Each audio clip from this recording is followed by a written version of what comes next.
Une nouvelle loi de finances pour encadrer l'élaboration et l'exécution du budget de l'État. Elle a été adoptée hier à l'unanimité par les élus nationaux, pas d'opposition d'un camp ni de l'autre. Cette loi est censée assainir les finances publiques. Anna Lusikeri. Aucune question de fond. Quelques amendements concernant l'énumération des articles et voici le projet de loi portant modification de la loi du 24 janvier 2003 relative aux lois de finances adoptée à l'unanimité par la représentation nationale. Pour les membres de la Commission des finances et du budget de l'Assemblée nationale, ce texte de loi, qui vise la transparence dans la gestion de la chose publique et qui va permettre d'éviter les redondances en matière de contrôle, ne pouvait pas susciter de débat.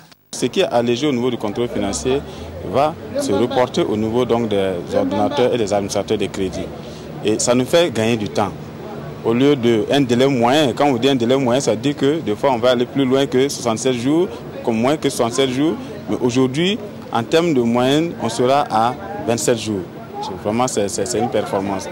Pour les députés de l'opposition, lorsqu'un projet de loi correspond à un intérêt national, il n'y a pas lieu de tergiverser.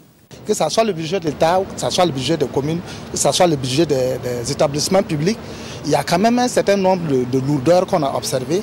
Et cette loi est venue quand même corriger un certain nombre de choses qui allègent un tant soit peu le travail de la procédure de la dépense publique. C'est pour cette raison que tout le monde a trouvé que c'est une avancée significative et nous avons donné une caution générale pour l'adoption de cette loi. C'est vraiment un projet de loi qui vise à faciliter, à améliorer le taux d'exécution des dépenses qui aujourd'hui est une préoccupation de l'ensemble des ministères. Et nous pensons qu'avec ces modifications, on pourra être plus efficace en matière de dépenses publiques. C'est le vœu des élus nationaux qui ne perdent pas non plus de vue que l'allègement des contrôles doit se faire en conformité avec les directives de l'UEMOA, l'Union économique et monétaire ouest-africaine, en ce qui concerne l'exécution des finances publiques.